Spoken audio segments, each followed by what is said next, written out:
All right, let's go ahead and get started. This is Finance 703, Corporate Financial Policy, I believe is the term. My name is Zach Williams. You can call me Zach, you can call me Professor Williams, whatever's more comfortable for you. Let me get your names really quickly. Let's see, I've got Irina and Alex. Alex. Got it. Juan. Juan, okay. You took the test quiz, didn't you? Yeah. Oh my god, okay. I had to put up a little quiz just to get Blackboard, and then I saw someone took it, and you had an A for a moment. But I'm sure you can maintain it. All right. I hope so. We have to take it before we come to class. No, it was just a little Blackboard thing I was trying to figure out. All right, Alex, Irina. What's your name? Brian. Ryan, got it. Brian. Brian, got it. And Greg. Chris. Siamana. Yes. Bill. Patrick. Patrick. Got it. Patrick. Mallory. Fantastic. Alexandria. Got it. So Alexandria, Mallory, Patrick, Bill, Siamana, Greg, Brian, Ryan, Juan, Alex, Irina. Okay. Did everyone get the syllabus and or class notes, or did anyone get it? I'll pass them, or CMR will pass them out. Yes, no problem. All right. So you want to pass out the class slides, starting over there, and I'll get the syllabi this way. Oh, here. Thank you. Bill has one. Thank you. Aquí está Juan. Ahí está, gracias. ¿Dónde eres? Argentina. ¿Usted? Dominicana. Ah. Pero viene chiquita. Ah. Maybe No, viene hace 3 años. Okay. One. Alex. Thank you. Okay, got it. All right, fantastic. So let's go over the syllabus.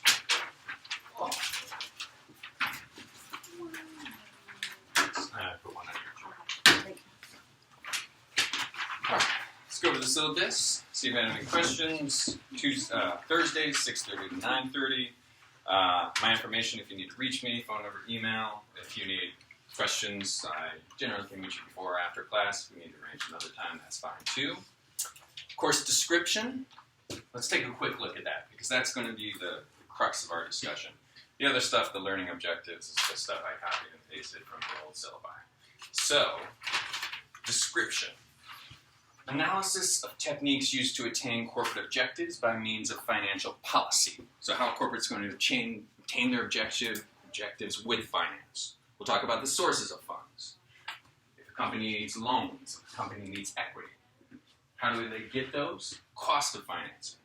How much do they need to pay on their debt? How much do they need to return to equity investors? Capital structuring.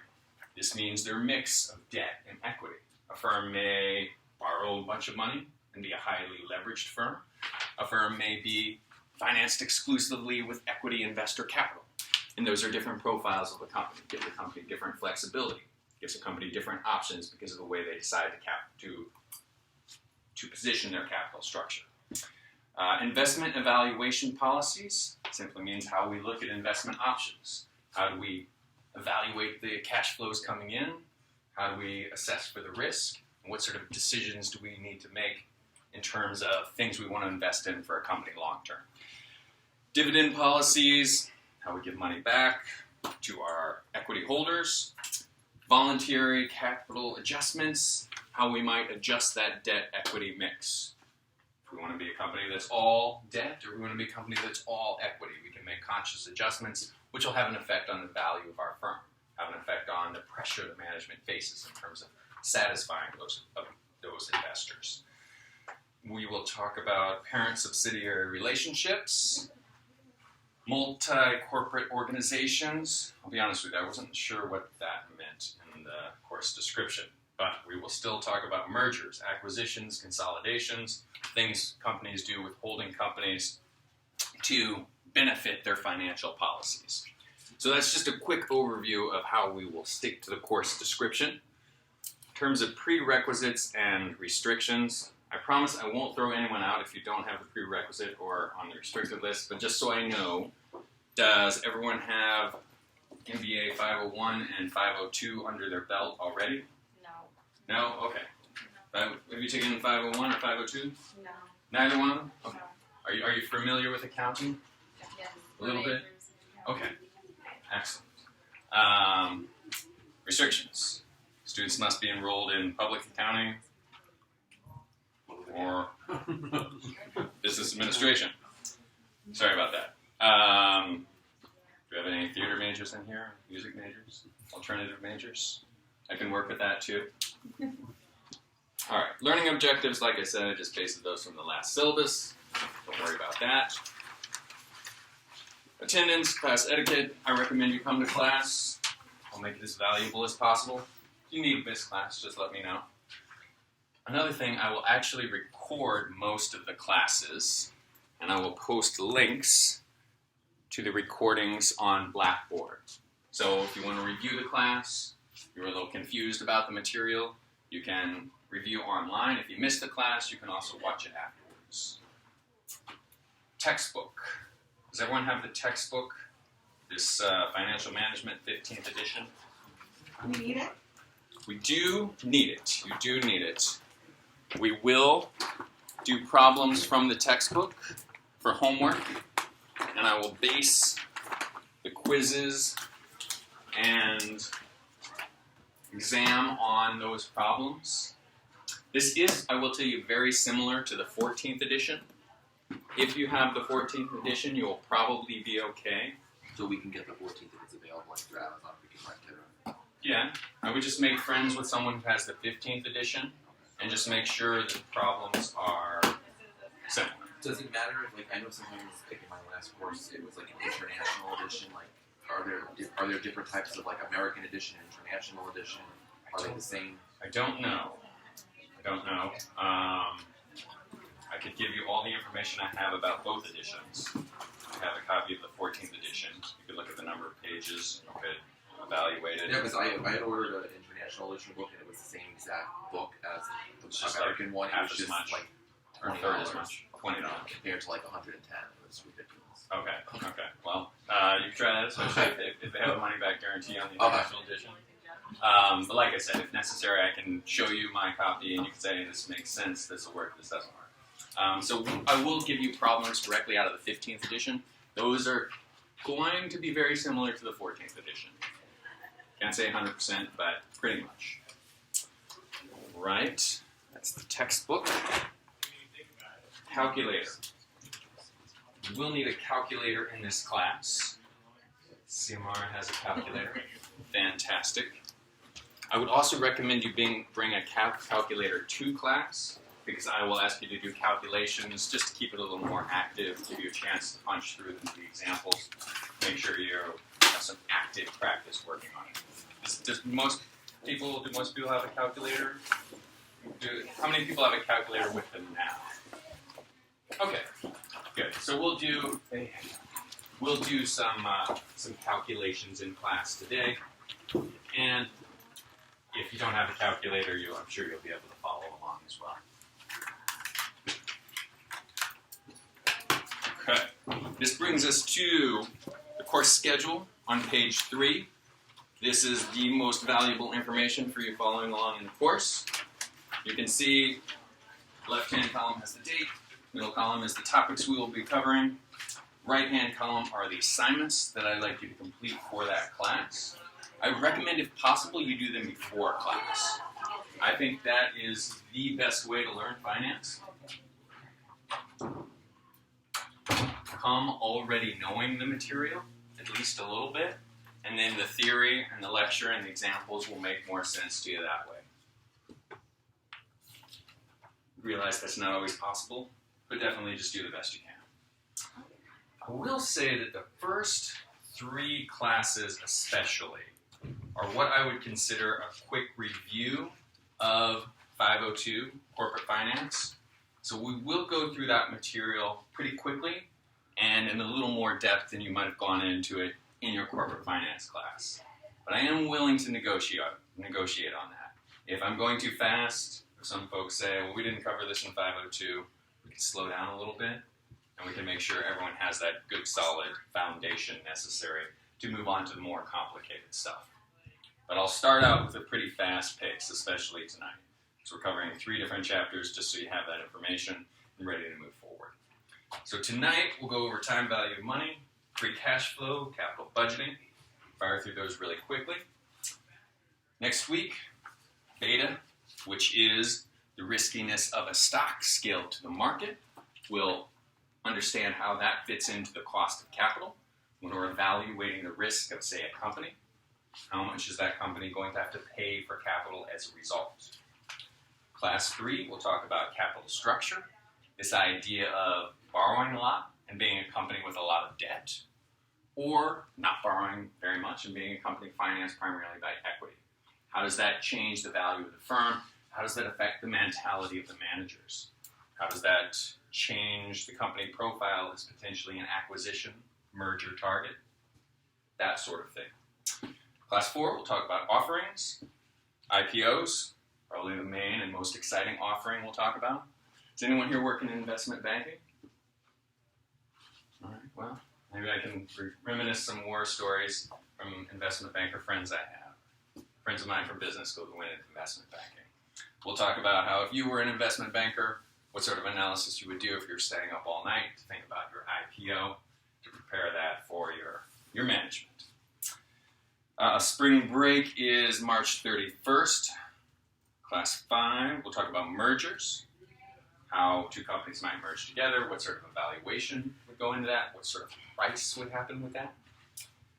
Class 6, dividends, how a company returns cash to its shareholders in the form of a dividend, what sort of signals that sends to the shareholders, what sort of signals that sends to the market about valuing the firm, and why they would make certain decisions to pay a dividend or not pay a dividend.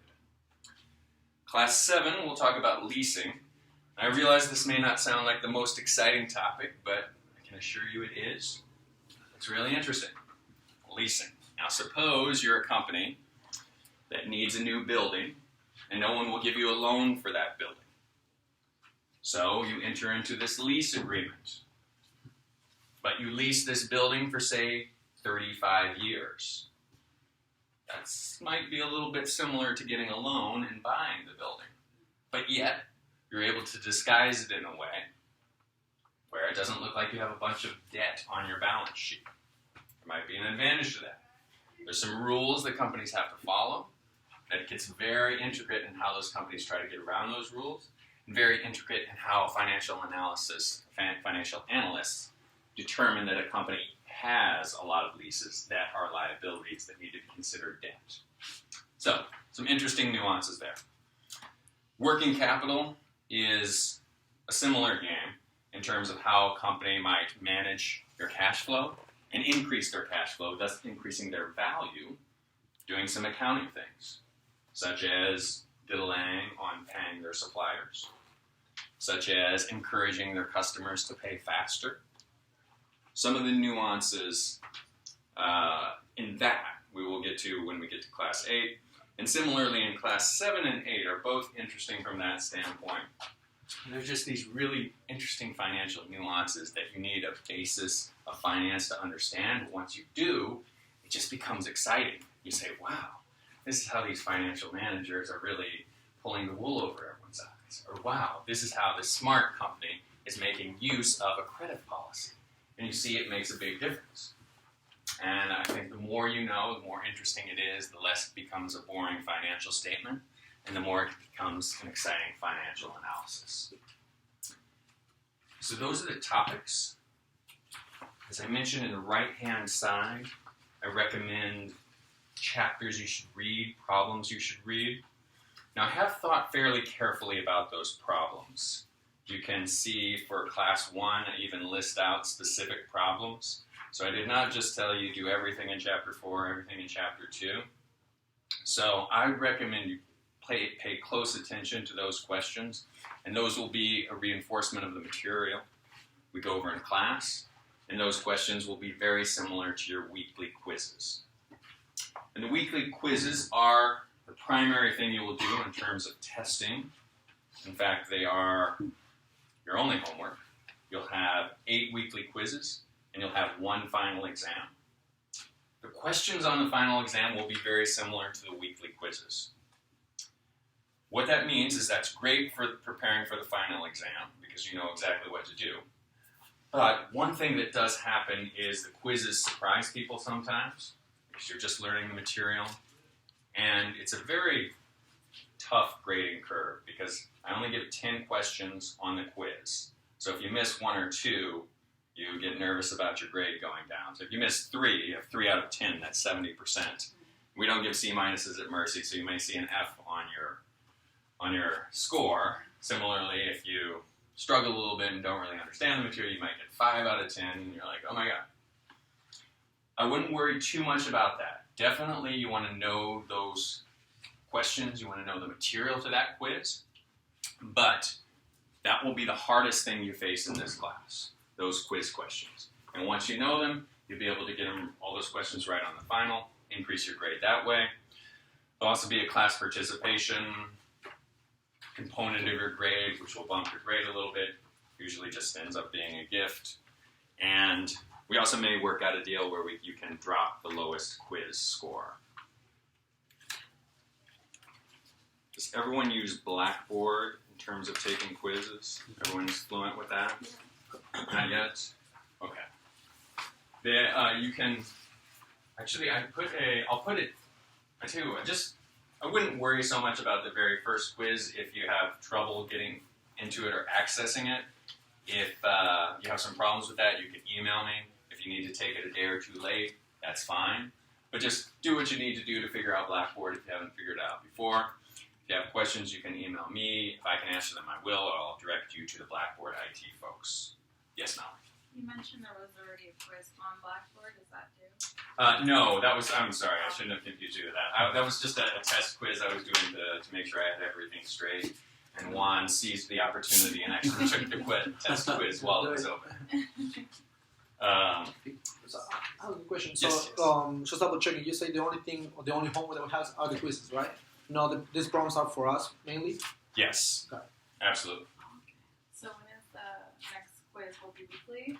Yes, quizzes will be weekly. So the quiz for class 1, I'd like to ask you to do that prior to class next week. Okay. So have it done before. So have technically before the 10th, have 2 quizzes done. No. So before the 10th, quiz 1 will be due. Okay. Then the quiz for class 2 will be due the following. That's what it is. Okay. Now, I would recommend you really get a jump on this material because that brings up an interesting point. I'd suggest that you do your best to really understand the material from class 1 over this next week so you're ready to move on. And prepare for the quiz.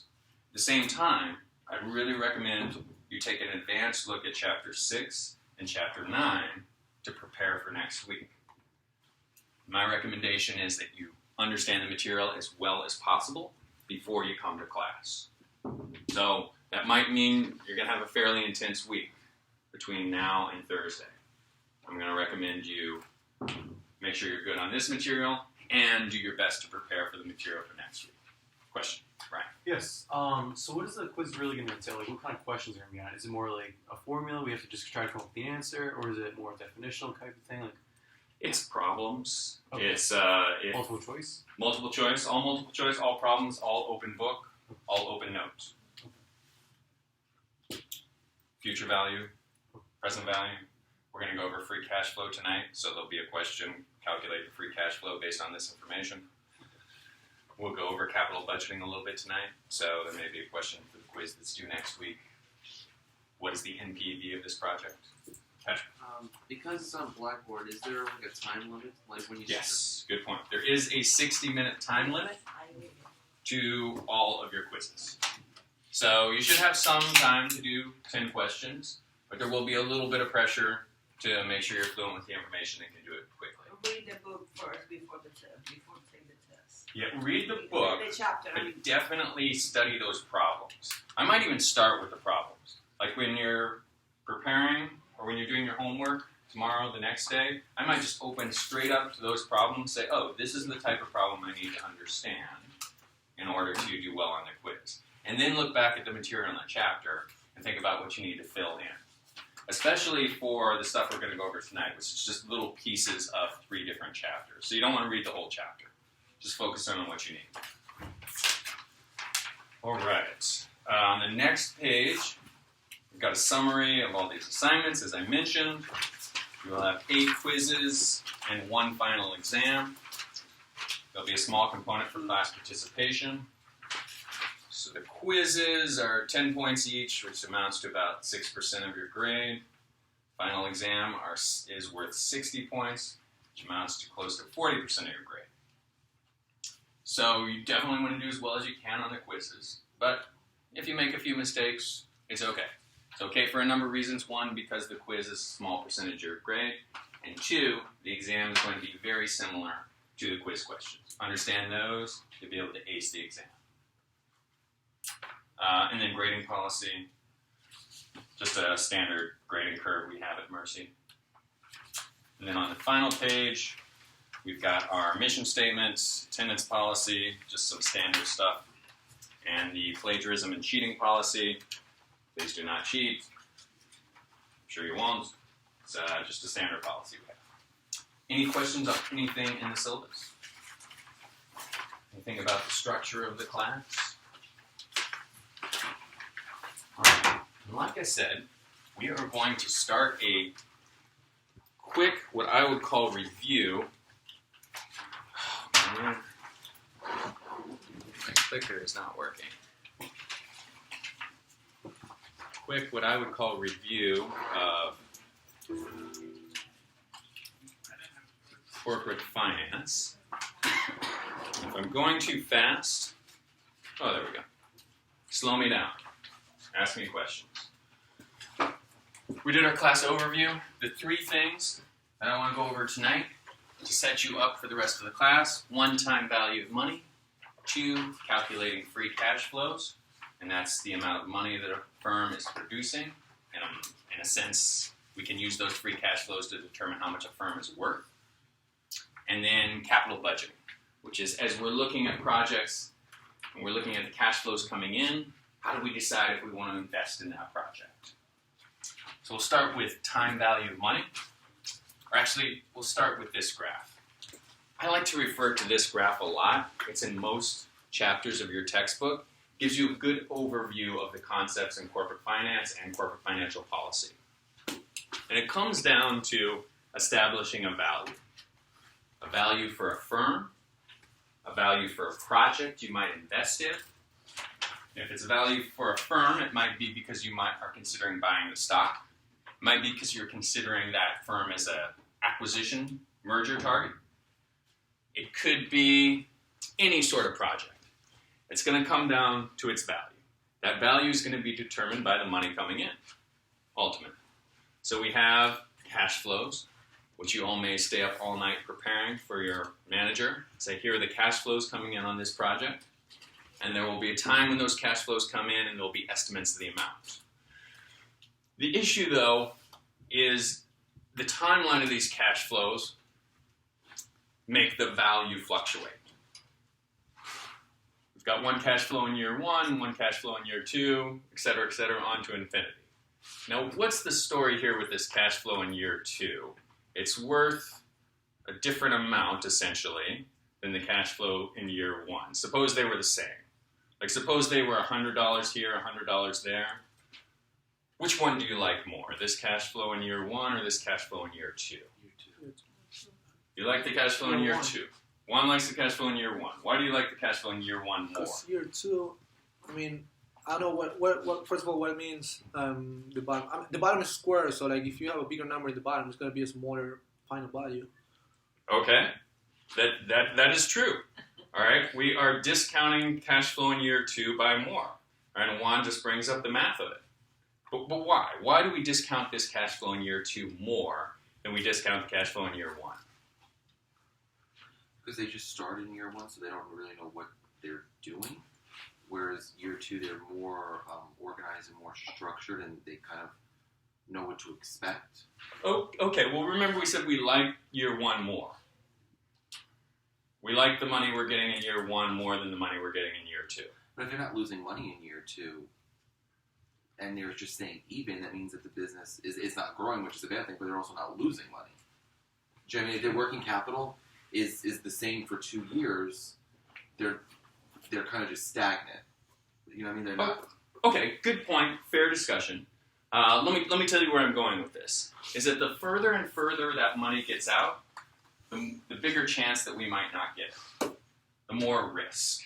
That's one component of it. The other component of it is if we have the money sooner, then we can take that money and we can invest it, and we can make money off it. So if I were to say to you, Bill, hey, I'll give you $100 next year, or I'll give you $100 10 years from now, which one would you prefer? Next year. you want it next year. You don't want to wait 10 years, because there are those two. And the value don't going to be the same anyway. Inflation, Yeah. yes. Time value of money. So Bill is going to take that money, he's going to invest it at, say, the risk-free rate. He's going to invest it in something very conservative, treasuries, a bank that's going to pay a fixed interest rate, and he's going to make money just of the time that he has that. The second component of that is 10 years from now, who knows what's going to happen? I may not be I may not be around 10 years from now. This great idea I had about, I don't know, the next iPhone could be obsolete 10 years from now. And I could be filing for bankruptcy. So there's the time value of that money. And we incorporate that risk into how much we discount those cash flows. We also incorporate the amount of debt and the amount of equity that a company has into that discount rate. So suppose I'm financed exclusively by debt. I borrow money from the bank and I pay a 10% interest rate on that money. So the money I use to run my company, I need to make at least 10%, right? Yeah, that's my cost of capital. I better make 10%. Hopefully I'll make even more than that. Equity is a similar concept. Although equity holders are not giving us a loan, they're buying into our company and they're expecting a return. So we'll have a process where we'll calculate what that return is that our equity holders demand. We'll mix the debt and equity holders together. We'll consider things like interest rates, risk in the entire market, and we'll come up with a number. And as Juan pointed out, we'll use this square as the cash flows get further and further out, and we'll discount it back. Time value of money. So let's break down a couple components of time value of money. Future value, present value, rates of return. Future value is how much is a dollar today worth at some point in the future. If I have $1 today, how much is its future value in 6 years? Present value is if I were to tell Bill, I'm going to give you $100 in 10 years, Bill is going to say the present value of that is $60, $64, whatever. And the way that's calculated is based on the rates of return. It could be a risk-free rate of return. It could be a rate of return that involves some risk, so that will be higher. So, suppose I have $100 now. I want to know the future value of that $100 3 years from now. There is a formula for that. It is our future value formula. The future value in years is the present value today times 1 plus I raised to the n, the number of periods. All right, who has seen this formula before? Raise your hand if you've seen it before. Raise your hand if this looks scary and new. Okay, that's all right. This is our calculation for future value. So let's try that out with our example, $100 3 years from now. So our present value is $100. The interest rate, it's just given now, but it's based on factors such as risk. And the time period is 3 years from now. Does everyone want to maybe try to calculate that out? See what we can come up with? Just do a little dry run with the calculator. All right, take a minute or so. One second. Right.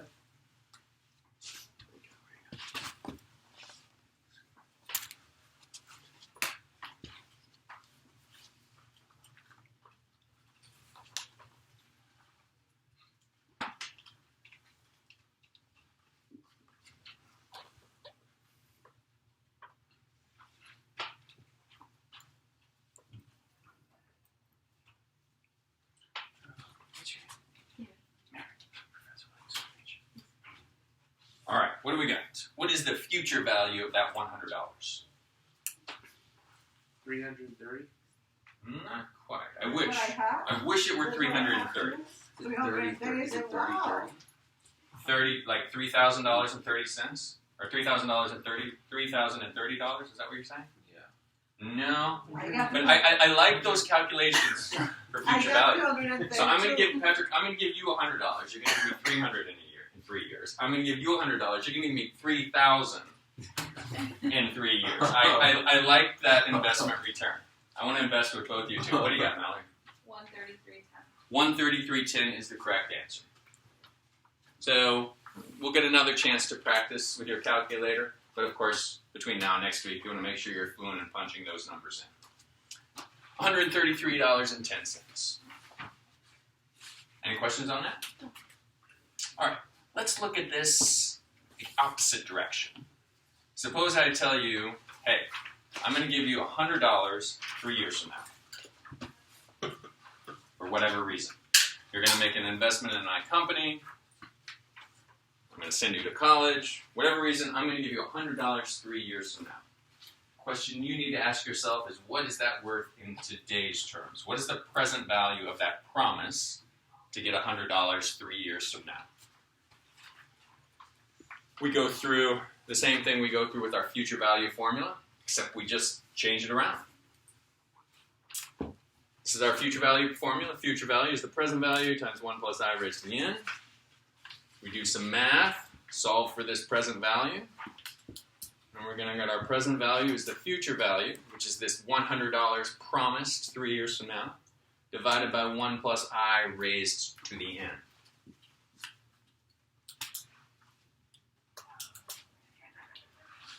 Does that math make sense?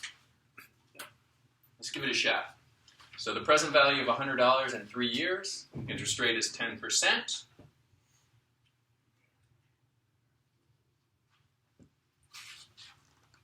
All right, so we take $100 as our future value. We divide that by 1 plus 10% raised to the third. See what we get. Crunch it out for me.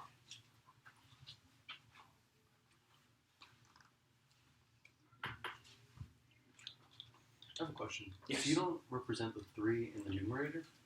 You just put 100? Yeah. Oh, yeah. This is future value at time n. So the future value in 3 years, I've told you, is $100. Okay. So if I were to tell you the future value in 4 years is $110, then you would plug that in. Okay. So future value at time 3 is $100. Okay.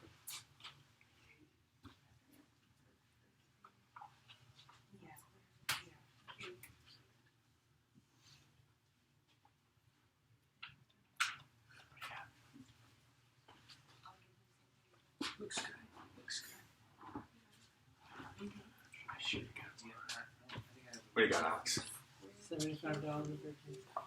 What do we got? 75 or $75.40, something like that. Looks good to me. $75.13? 18. That work? 18 cents. Anyone get 13? I don't 13? Most people got 13? All right. One student gets 18? All right. We won't split hairs. All right, so that's the way we calculate that future value to our present value. And that's all we need for time value of money. I'm not going to do anything more complicated than that. You understand that, you'll be able to move forward with concepts we need in the course. Any questions? Or actually, I lied to you. Perpetuity. One more thing. All right, I got all excited that we're almost a third way through. But there's one little nuance. A perpetuity. What is a perpetuity? Does anyone know?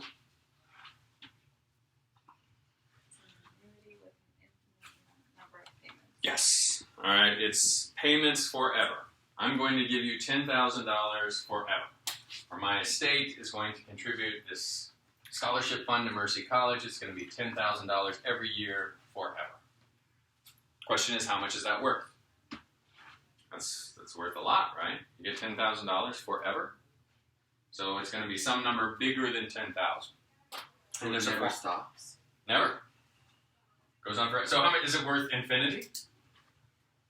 So is it sort of like is that sort of like pension until like, you just get paid until you die? Like if you retire at 45 and you live to like 95. That's an annuity where you get paid until you die. But the perpetuity is It just keeps going. it keeps going forever. Your children get it, their children get it, goes on forever and ever. Wow. Now, the value of that is not infinity. The reason why is because 5 years, 10 years, 100 years from now, the time value of those payments are very small. So what's $10,000 200 years from now? What's the time value of that? Cents. Maybe cents, maybe $10, I don't know. So it gets smaller and smaller. So it's not infinity. There's a formula for it.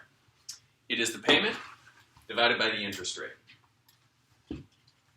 Now, for those of you who are good at math, the smaller the interest rate, the larger the payment is going to be. And this interest rate is this discount factor. We mentioned earlier, if there's a lot of risk, we're going to discount those cash flows more. If there's less risk, we're going to discount them less. So let's do an example. Suppose you're going to receive $10,000 per year and the interest rate is 5%. What is the value of that perpetuity? Okay, all right. You may have heard it, $200,000. That is how to calculate a perpetuity. One last thing before we move on. Suppose this perpetuity is going to increase in value. You work out a deal, or whoever is investing in, say, a scholarship at Mercy College says, all right, I'm going to give you $10,000 every year forever, but with cost of living, yada, yada, in order to make that a viable scholarship, I'm going to increase it by a certain percentage every year. There's a formula for that, and it is the payment divided by the interest rate minus the growth rate. So, again, from a math standpoint, you can see that this denominator is getting smaller. Therefore, the value is going to get bigger. So the more this perpetuity is growing, the higher the value of the perpetuity. So suppose you work in fundraising or development for Mercy College. You go back to this rich donor and you say, hey, we actually need to increase that every year because we don't want 100 years from now people to laugh at you and say, oh, that's the old guy who just gave $10,000. It's not worth anything anymore. We want to grow it by 2% each year. So suppose you're going to receive $10,000 next year, and that amount will increase by 2% every year thereafter. And the interest rate, we're going to discount that money at its 5%.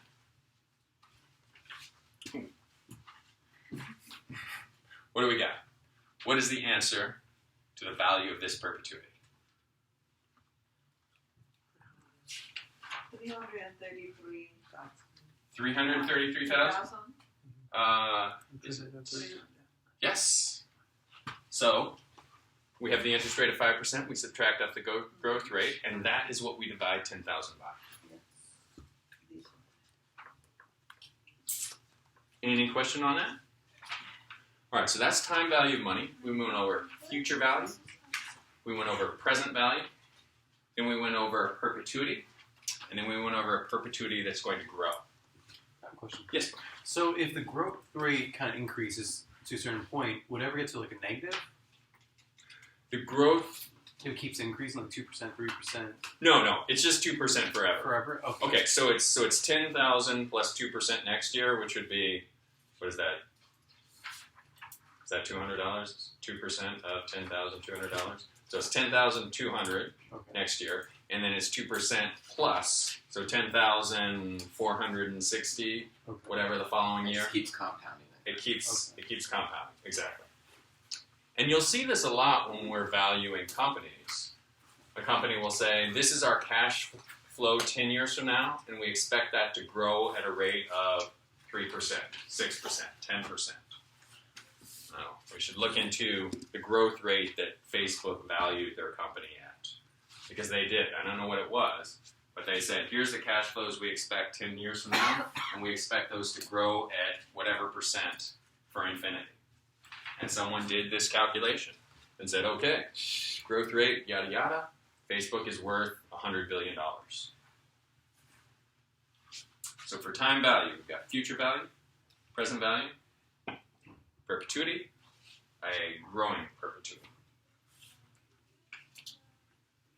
So let's move on to this question about free cash flow. So ultimately, a company is worth the amount of cash it generates. And we're going to call that free cash flow. Now, we're not shallow finance people, but that's the reality. A company needs to make money, needs to have actual cash coming to the owners for it to have financial value. So we want a number for that free cash flow. And I'm going to show you the overview first, and then we're going to crunch through the basics of that. And by the time we get done with that, we will have looked at it a couple times, a couple different ways, and we'll have a good understanding of this free cash flow. Now, we will start, once we get close to free cash flow, we'll find something we call net operating profit after taxes, and we will subtract off this figure of net investment and operating capital. So two components.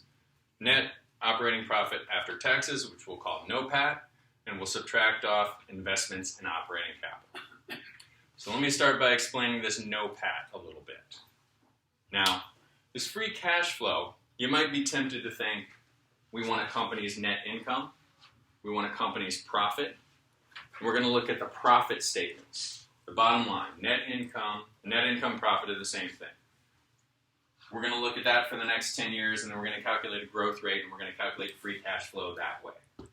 But it turns out net income is not the best way to calculate actual cash coming in. Someone want to fill us in a little bit on that? Why is net income not the same as cash? I think we have some accounting experience over here, right? Well, what did the cash? Oh, go ahead, Doug.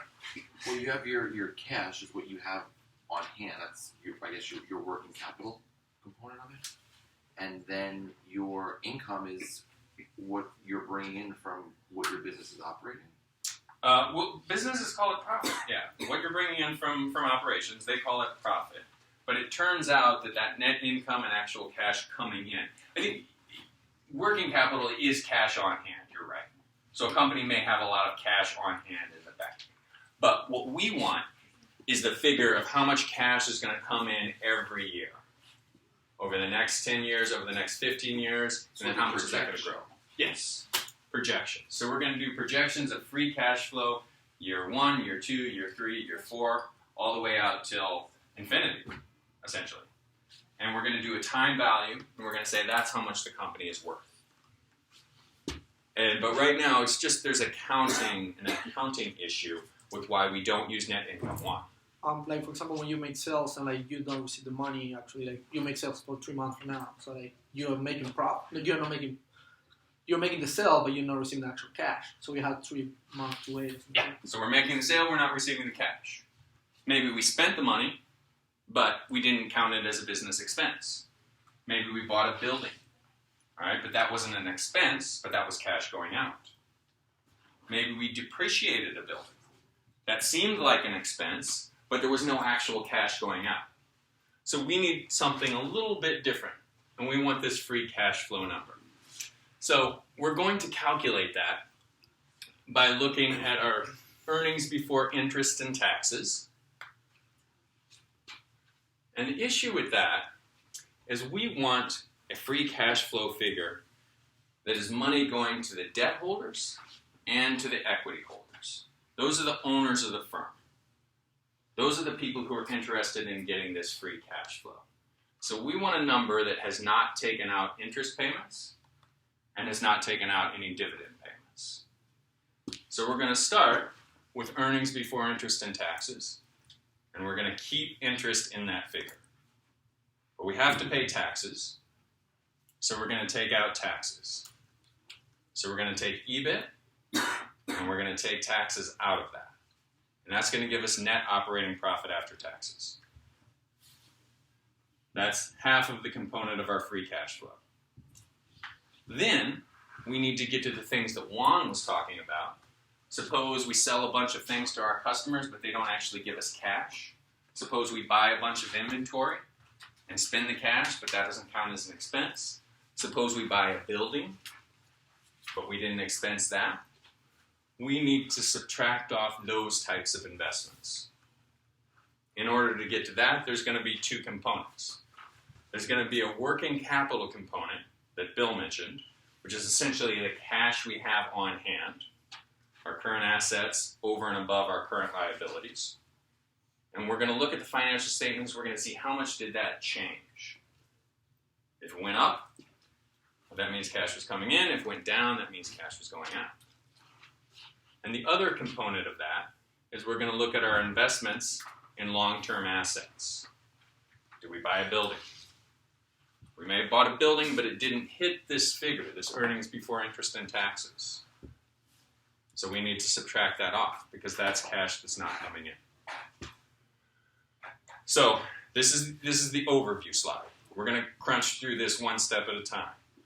But I just want you to have a good sense of the overview of how we're going to calculate this free cash flow that we're going to calculate forever, for infinity, to determine firm value. Starts with our net operating profit after taxes, and then subtract off our investments over the year,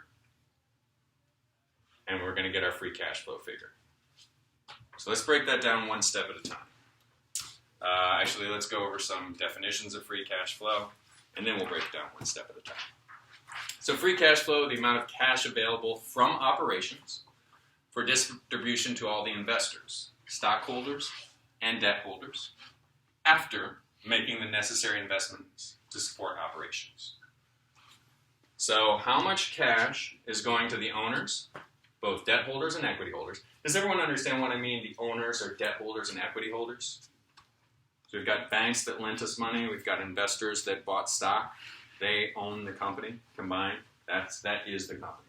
We need cash to support them. After we make necessary investments like buying a building, buying a plant. Company's value depends on the amount of free cash flow it can generate. Ultimately, that's the value. 5 uses of free cash flow. We can pay our debt holders interests, or we can pay back loans. That's money going back to the debt holder owners of the firm. We can also pay back money to the equity holders of the firm by paying dividends or by buying the stock back. The other thing we can do is we can invest in non-operating assets. We can invest in things that don't really relate to the operations of our firm. And this is normally an after-the-fact consideration. We just look back and say, that really shouldn't adjust free cash flow because that was something the managers got this crazy idea of investing in. So we're not going to include that in our free cash flow figure. Some terms. We talked about EBIT as being the starting point for our free cash flow. But EBIT, earnings before interest and taxes, it's not quite the number we want for our free cash flow number. Why is this not the same as NOPAT? We like NOPAT for free cash flow because this has some things in it that we don't want. Why? So Alex? interest and taxes that you have to pay no matter what. Well, we've got to pay taxes no matter what. All right, so we need to take out taxes. And what about interest? Do we want to take out interest? Or we want to leave this interest figure in the number for free cash flow? Leave it in. Alexander, did you say leave it in? Yes. Why do we leave it in? I don't know. I just remember you said. I said leave it in, okay? Because we want a number of the amount of cash that goes to our debt holders. If we've already taken out interest, then they've already gotten their cut, and it's going to be a number that's different.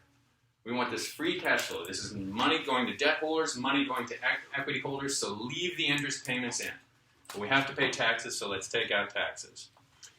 And I mentioned earlier that net income, it might be tempting to use this as our free cash flow figure, but there's some problems with this. In particular, that interest is already taken out of net income. And we don't want that. We want to leave interest in. And this has some other problems that Juan mentioned. Customers bought a bunch of stuff on credit, so that's not an accurate reflection.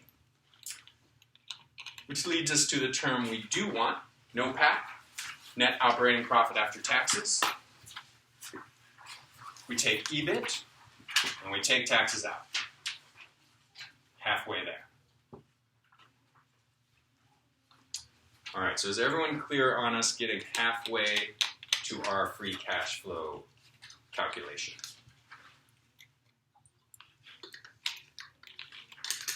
Anyone have any questions so far?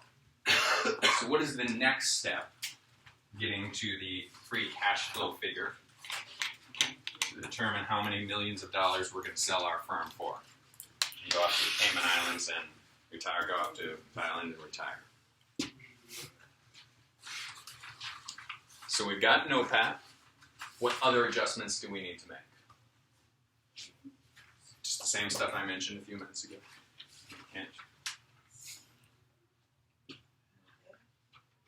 See you, Mark?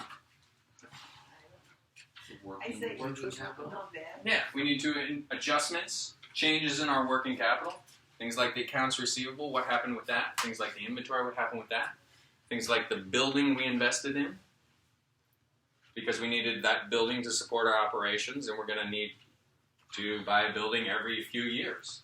So we need to take that out of our free cash flow figure. So our owners, our debt holders, and our equity holders, they know how much money they're going to be getting.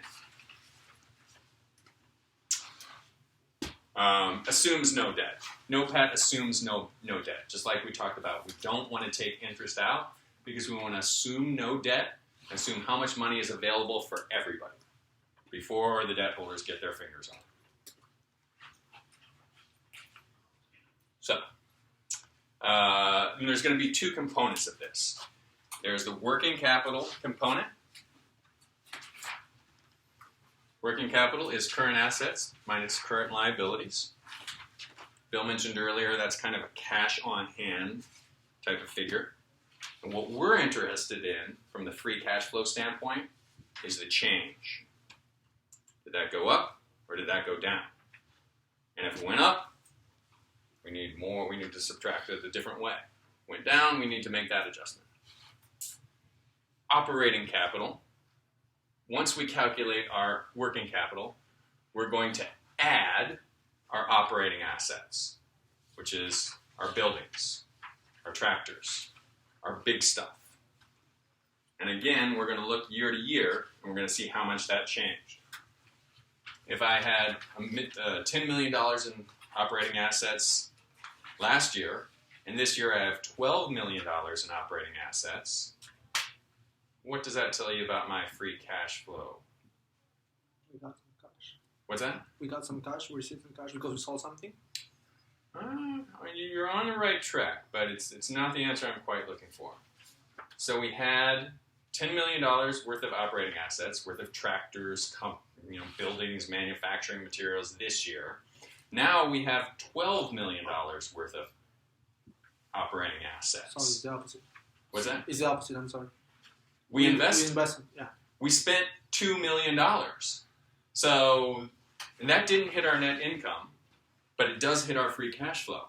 So the investors who are looking at this firm say, well, gosh, every few years you need to spend $2 million to get new stuff. That's going to change my assessment of your firm value. So the first component is the working capital. The next component is we add working capital. We add operating assets to working capital, and we get this operating capital. And then we're going to look at the difference year to year. So operating assets are current assets needed to support operations. These include things such as cash, inventory, receivables. They do not include things that don't have anything to do with operations, such as short-term investments. If you look on the financial statements, short-term investments is not something we're going to include in our operating capital calculation. We're going to go through an example of this. On the liability side of the balance sheet, liabilities that result from normal operations, such as accounts payable, which is money we owe to a supplier, for example, accruals, which might be money we owe to employees, wages, that sort of thing.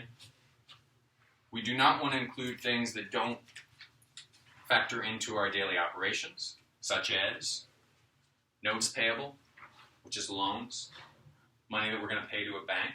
Remember, we want to assume no debt because that's part of financing. Okay. So this brings us back to the same flow chart we started with. Half of this free cash flow involves net operating profit after taxes. The other half is the net investment in operating capital. So, in terms of NOPAT, can someone summarize that for us? What do we like about NOPAT? It takes out taxes but includes interest. Takes out taxes but includes interest because we want to figure that includes the taxes we have to pay but assumes no debt. So that's our NOPAT calculation. And then in terms of how much did we have to invest in operating capital to make this business viable? There are two components.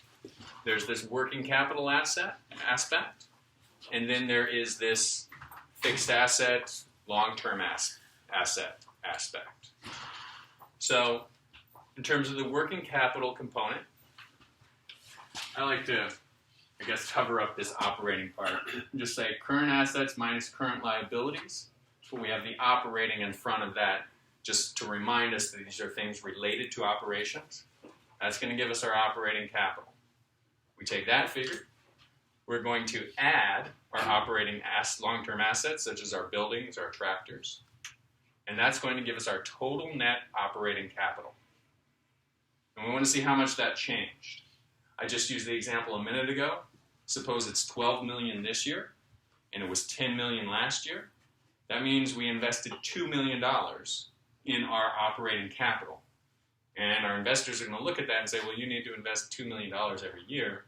That changes your free cash flow. So I'm going to subtract off $2 million from your NOPAT. And this total last year minus total this year is the net investment. Don't get confused by that. It's just how much did it increase by. Subtract that off. Any questions? All right, let's go through an example. Financial statements. This is a fictitious company. 2012, 2013.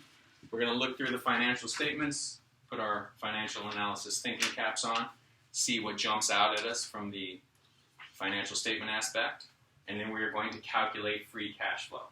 We're going to dig through these financial statements, and we're going to calculate free cash flow. And if we had the discount rate, we would be able to determine a value for this company, just based on the work we're going to do in the next 10 minutes or so. So take a look at that first one, the income statement. Tell me what might be going on with this company.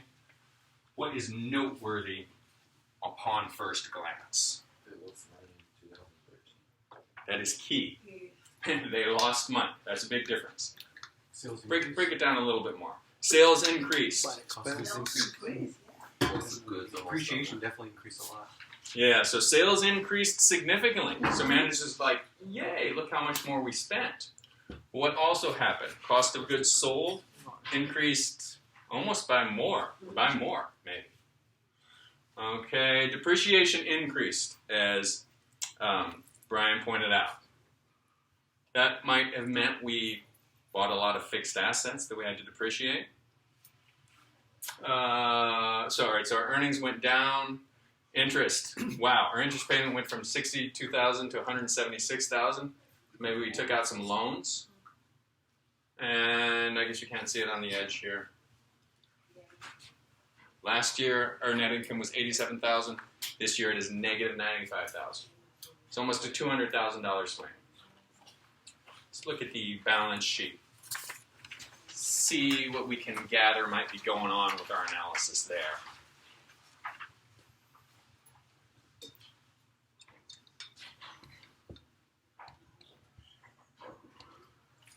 They generated less cash in 2013. We saw a lot in account. I said less cash? Generate? We had less cash. You're talking about this cash figure here? So we have less cash on hand. It's not a huge difference. But their inventory increased dramatically. Yeah, inventory went up dramatically. We saw a lot in account. All right, a lot of accounts receivable went up significantly. What does that mean? Fixed assets. There's money that we're not collecting. Yeah, money we spent but did not collect. What is this? What do you make of this inventory increasing? We bought a lot, we spent a lot. We bought a lot, so this is not necessarily a bad sign. A company says, look, we had double in sales. We're going to need bigger inventories on hand. But it costs money. We put $500,000 into our inventory. Now, question, did that inventory show up in the NOPAT figure? That $500,000 we invested in inventory? It did not. It did not, because it was not an expense. We had cash, as Patrick said. Now we have a little less cash, but maybe we use that to buy widgets, buy inventory to store in our warehouse. But that's $500,000 of cash going out. Okay, so our gross fixed assets went from $491,000 to $1.2 million. So we bought a building, bought a big manufacturing plant, something like that. Total assets went up.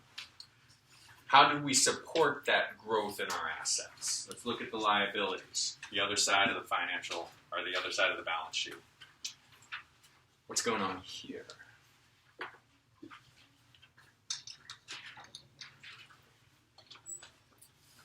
They have a lot of We double our liabilities. notes payable, which they owe people money.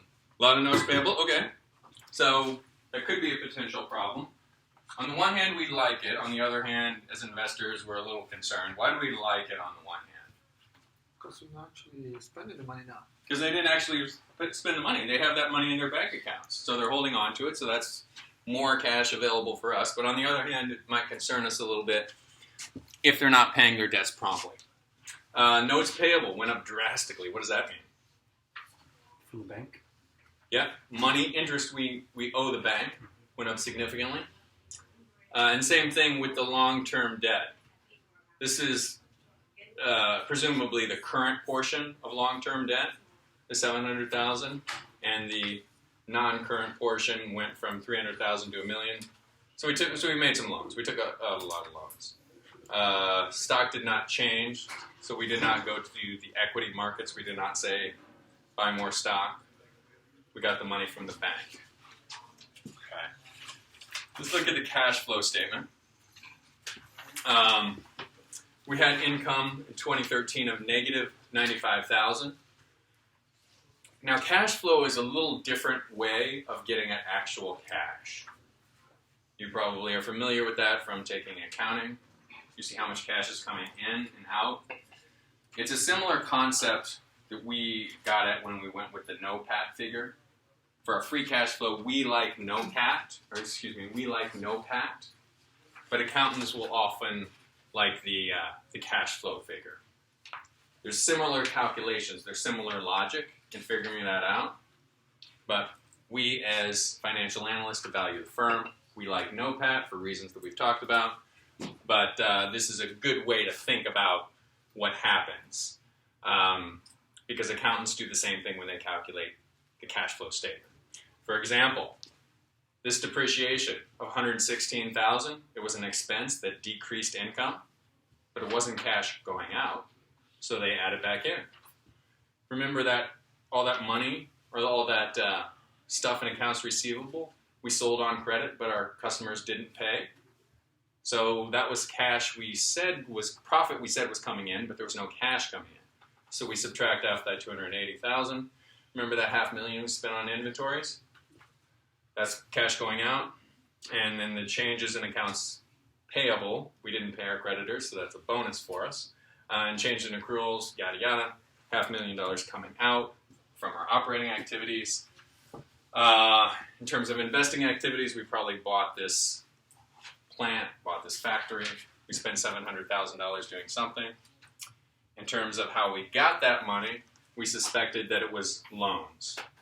Notes payable, short-term, long-term debt, over $1 million was probably how we supported this expansion. So let's calculate. Let's calculate the free cash flow. We're going to look through these financial statements. We're going to get a free cash flow. We're going to crunch the numbers.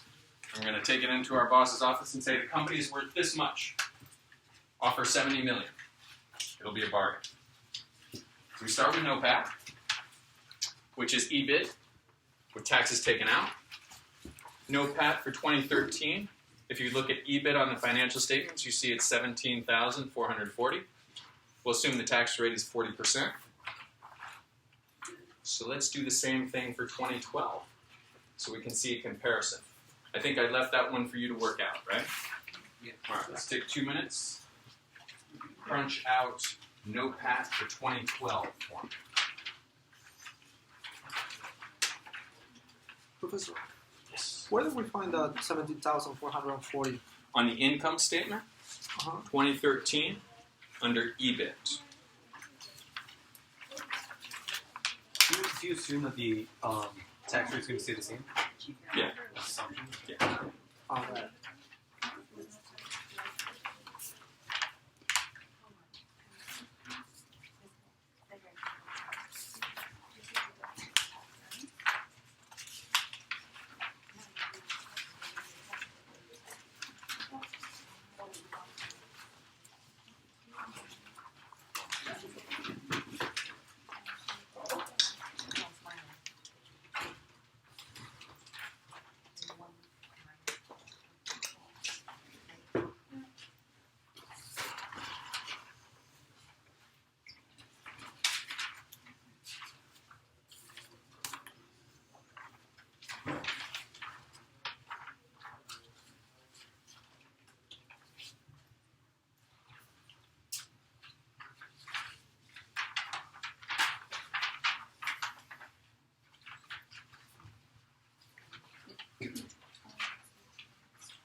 All right.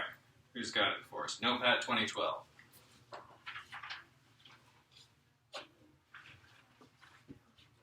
Patrick. 125, 460. Yes. 125, 460. Most people get that? All right. We take the EBIT, take out taxes, 125, 460. Boom. We've got NOPAT for 2 years. Halfway there. Now we need to calculate those changes in working capital. That accounts receivable that went up. That inventory that went up. That's all cash that didn't come in. We need to account for that before we make this $70 million offer on this company. So we don't want to lose our shirts. So our net operating working capital, current assets minus current liabilities. For 2013, we've got what we talked about. Let me see, let me pull up the balance sheet for 2013. We've got cash, we've got accounts receivable, we've got inventories. Those are our assets. We are going to exclude short-term investments. Why do we not worry about short-term investments? Doesn't have anything to do with operations. It's just stuff we invested in because management got a good idea. And we're going to subtract off our accounts payable and our accruals. And that's going to give us a figure for cash on hand in 2013. That's going to be $1.3 million. Now our concern is how much that changed. If it went up, well, that means less cash coming in because we had to invest in inventory. We had to invest in receivables. Quote unquote invest in receivables by telling our customers they could buy on credit. So let's calculate out working capital for 2012 using the same process.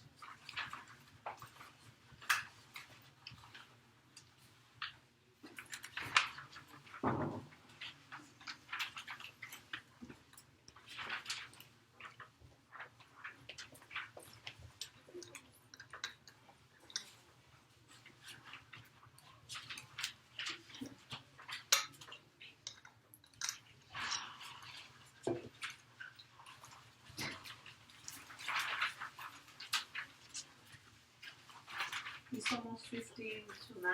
Oh no, it's 8. I know. What is wrong with me? Plenty of time. What time do you Yeah. leave? 8:30? No. 8:45. 8:45? Okay.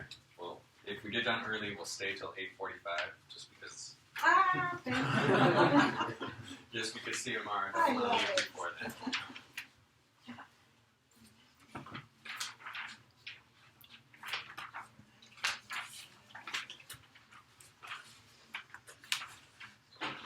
Alright, so we're adding up working capital.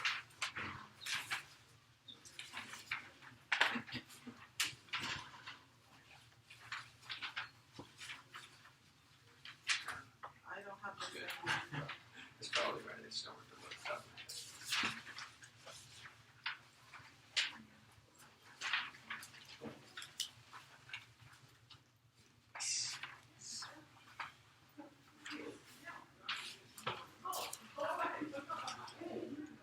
Alright, do you need a couple more minutes? Or one more minute? We ready to move on? Go ahead. Alright, what did we get for our net operating working capital in 2012? 793,800. Outstanding, 793,800. Fantastic. So we're interested in the change. But before we calculate that change, that's just our cash on hand, our working capital. We want to add our net fixed assets to that. Recall our operating capital in 2013 was the 1.3 million. And we want to add net fixed assets, which is 939,000, to that. So go ahead and glance at the balance sheet, and let's figure out where we got that 939,000 figure from. Oh, I see on the balance sheet for 2013, it actually says our net fixed assets of 939,700. So if we want to look at the change, let's calculate that same thing for 2012. So our our working capital for 2012 was what? That's the 700,000, right? 793. Yep. 793, and we want to add to that 344,800. 793 plus 344, 1.138,600. Okay. So wait, we got the 793,800 from our last calculation from the net working capital, Excellent. and then the 344,800 we got. Net fixed net assets or net fixed assets. Oh, this is for a different year. On the balance sheet, okay, 344. Yeah. Okay. And then you can look, Bill, see that 344, and then the next year it was 939. And then that matches. Okay. Yeah, so that matches, but also we're in our heads we're thinking, gee, it went up almost 600,000. All right, that's money we're going to have to subtract off. So let's see, where are we? I think we're ready to finish this thing. So, free cash flow for 2013 is our NOPAT minus our net investment in operating capital. So, we calculated our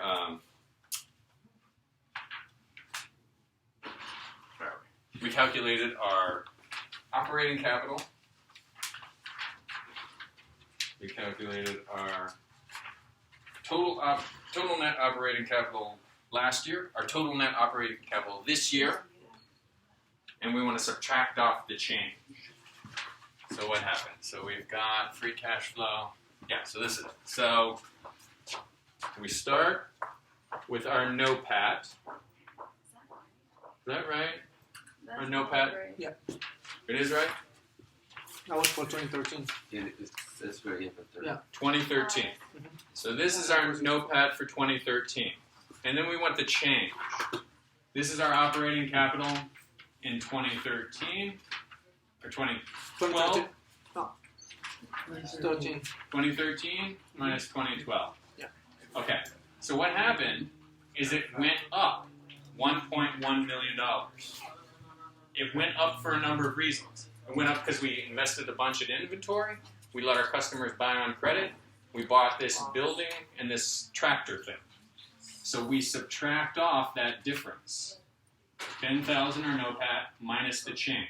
1.1 million gives us a negative free cash flow for 2013. So how much are we going to buy this company for? Nothing. Nothing. It's not. We're not buying this company. It has a negative free cash flow. So that's just the process you'll go through to figure out the free cash flows. What if it has a lot of opportunity? How would you actually analyze that? Would you have to go back and look at their sales and? What you would do is you would calculate projections. You would say, all right, it's a negative free cash flow now, but 2014, 2015, 2024, it has a positive free cash flow. And you would calculate, I made chalk here. I'm going to bring chalk. So you would calculate the free cash flow in 2017 is negative 1 million. Free cash flow in 2018 is 2 million. 19 is 3 million. 4 million, and it's going to stay at 4 million for a few years, and it's going to go up. You would have maybe 15 years. The bottom line would be the free cash flow. And then you would discount that at the appropriate discount rate. You would say, is this a risky firm? Well, I'm going to discount it at a high interest rate. And then you would add up the present values. Remember, we talked about the future value. This is like 1, 2-year future value, 3-year future value, all the way down. All the way down. And it's going to come up to a figure that's going to give you value. That make sense? Yes, one. Is this necessarily something bad? Because like we're calculating the free cash flow for 2013, Yep. and we should say that we have a negative because we invested a lot and we bought a lot of things. So yeah, we lose cash, but is something that's necessarily bad, or it means the company is actually growing and like they're investing and it's actually good. Good point. You'll just like Brian and I were going through. Sorry, Brian. Ryan. What, Ryan? Yeah. He's Brian. Oh my God. All right, Brian. All right, sorry about that. It's alright. So just like Ryan and I were talking about, you're going to do projections for the next 10, 15 years. And this year might have negative, but, oh, thank you. All right.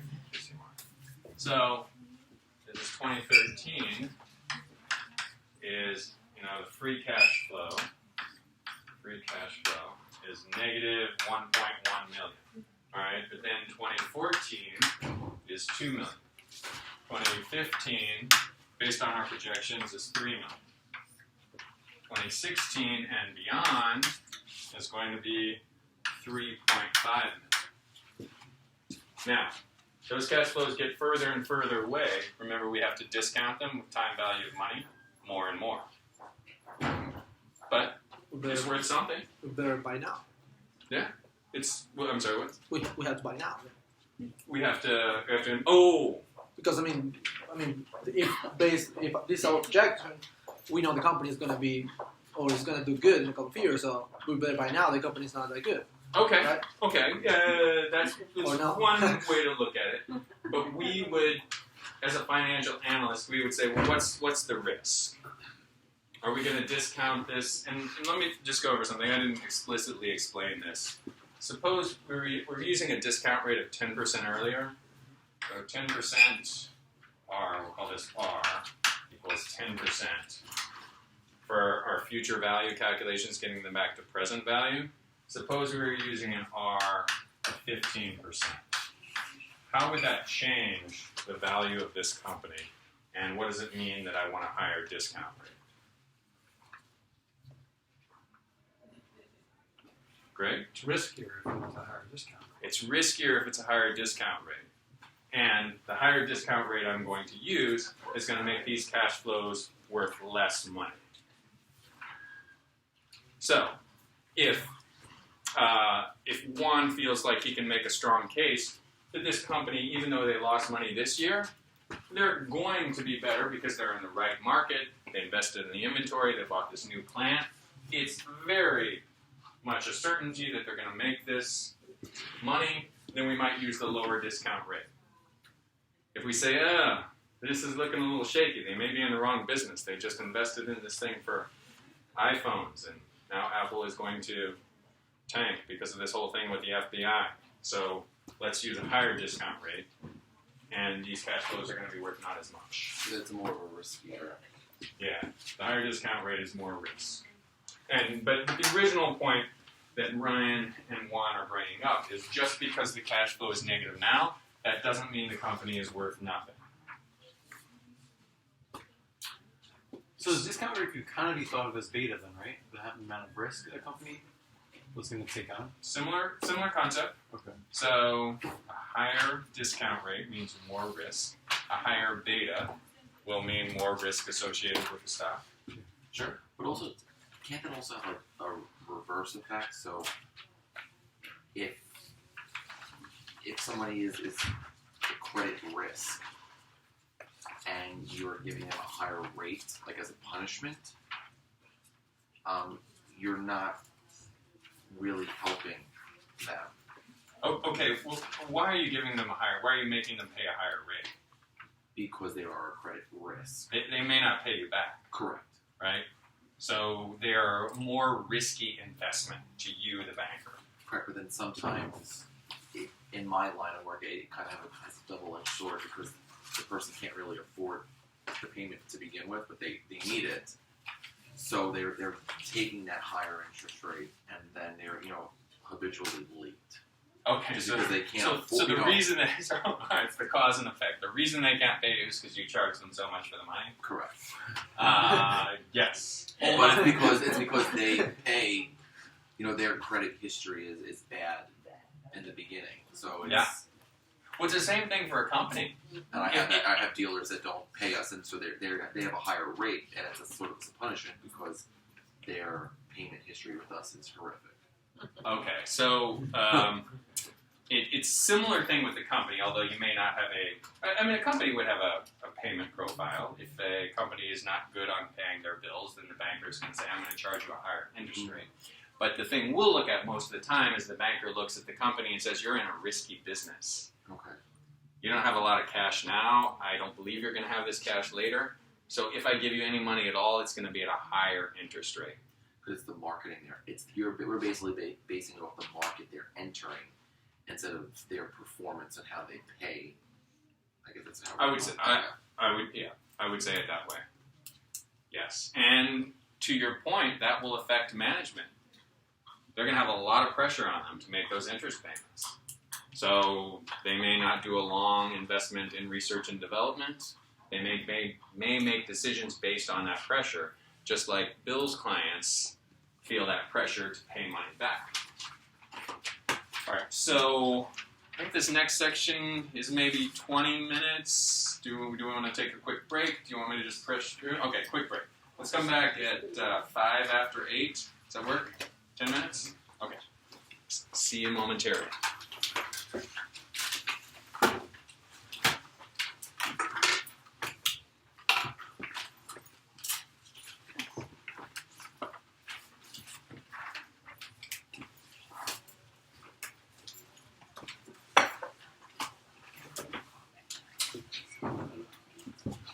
Juan José, ¿cómo que te llamas? Juan Agustín. Mucho gusto, yo soy Xiomara. Un gusto. ¿Dónde vive? Dame tu teléfono para que nos comuniquemos. ¿Tú tienes el libro ya? No, no lo he comprado todavía. Yo lo voy a tratar de conseguir online porque we have to do. ¿Ya tú hiciste el homework? Lo busco en internet. Oh, sí, pero te da tiempo. Los quizzes online lo hacen tanto las respuestas. Sí, pero they give you an hour. ¿Te da tiempo? Ah, ok. Normalmente Igual el libro yo lo iba a buscar, tengo un par de páginas en internet donde lo puedo descargar gratis. Mira, mira mi Así lo número. paso. Perfecto. ¿Dónde vives acá? En Terrytown, Ok. aquí cerquita. Ok. No, para ver cuando si un día nos tenemos que juntar para ya lo venimos acá. Perfecto, o lo sí. que sea. Sí, yo trabajo aquí en la escuela, así que yo estoy todos los días aquí. Pero después le aviso, sí, esta noche cuando llego a casa, me fijo a ver si encuentro un libro y le aviso. Ese es mi teléfono y me mandas el tuyo. Perfecto, yo le mando. Ok, amor, encantado. It was all the way down to the water. No, I used to have us in Mercy Hall. I used to be back to Mercy Hall, Oh, trying to yeah. get all the way up here. It's not worth parking next to the building. I park all the way next to the exit. But I pulled in when I was all the way down by the water. I was in the lot over there. like I don't know, that way. Oh, yeah. And one I Big left, lock. and it was the line was all the way down to the water. I'm like, what is this? Like, what are we gonna get out? Like, I know, it's I weird be thing. and then I'd be mad when there's like two cars in front of me and I get stuck at the light and now one car don't want to go. oh, I mean, you know, it's no right or right. I still wait the right or right. I don't care.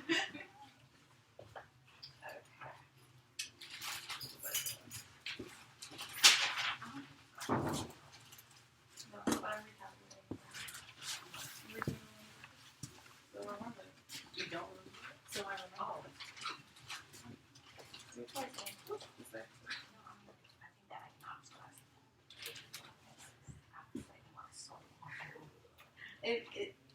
I liked economics. I didn't like it, so I feel the opposite.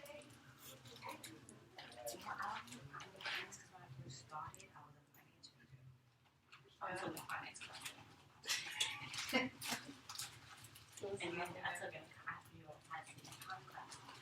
And Professor Mann said to me, you should just change over to accounting. You know, she did good for me too. She introduced me to those things. What happened on her? She teaches the grad classes. That thing that Diana sent me. that was Yeah. class.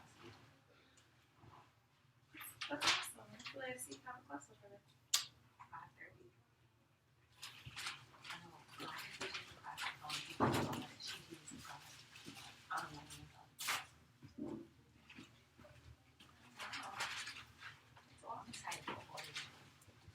A little bit. I hated that class. So you weren't really talking about punishing people, right? I don't know. But I'm Yes. so excited. I never You really made do the class punish people? ever. I thought it would be a risk. Did you have Risk. No, I work in the had automobile weekday industry. Wednesday morning. Yeah. I work in the Wouldn't automobile have industry, Mhm. I was and like, we hourly provide the every day. financing for I the was dealers for them to I like for their inventory, like their floor plan Ah. line. So I said, And I have a group that on the test. I know I doesn't knew the pay answers us from my properly. girl after class. You know, when payments are due, they default on them. They wound up paying them Every late. single question. So their interest rate on their floor plan, like what they pay for the initial I just cars couldn't get up before there. they sell them, I is at a never had default early- rate I always seen my because classes of first their morning. performance with us on how they pay. So it's basically not, Even if I'm there, since they're not paying the bills. They're not paying the bills properly or on time or That's how within you our used to be. parameters that we charge them. And then on the Yeah, flip how side, late are they, John? Tuesday morning, 8:30. How late are they or how bad are they? How late are we have a payment policy, so it's 2 days from after the contract is funded or 10 days from when the car is sold. So it's a 210 rule. And then they're paying off cars 30, 45 days after that. So they're not following the proper policy that we have set in place. And the thing is, like, we get the contract, so like, you buy an Altima for this deal, they finance it with Nissan. I'm paying them within the next day, and they're paying me back the car that they sold like 60 days later. Sí, pero no sé qué era pasa. How I find Pero- out? I do have a store that does that, Because I where don't they're want to trying miss to the hold one on at to money they 9:18. didn't have to pay over the last The minute. extension is And then the 7225. what is the is phone? the 914? based in Ecuador. From my phone? And the money just No, all went back or to this Ecuador, phone's they wrong. somehow have it operating, they'll just But pay it's the not on money. 4? So it's definitely interesting. And then, you know, customers that have bad credit, you know, they have a higher interest rate because, you know, Well, they're, they're risky. yeah. So, Well, I understand. It's terrible. I wouldn't say the dealers are terrible. The dealers are doing what the consumer You literally deserves. You know, if you have an 800 credit score, then you should be getting, you know, a good interest rate. Some great stuff. That's the problem. I think that's the next. It's definitely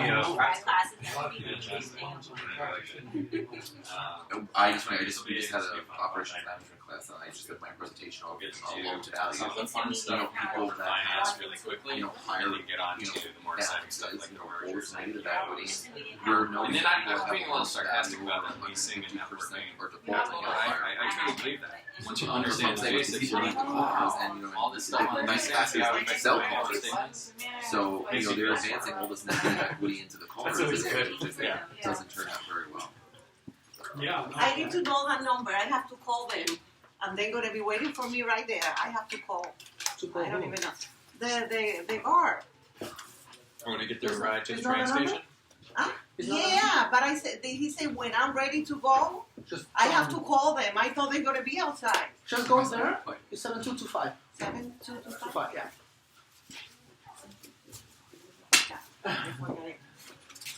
That's the security. Line. Security. Yeah. Excuse me, guy.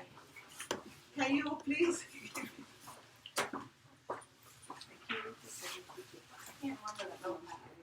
Is that it? Just 7225. 7225 is the security, like the So it's an interesting how to say.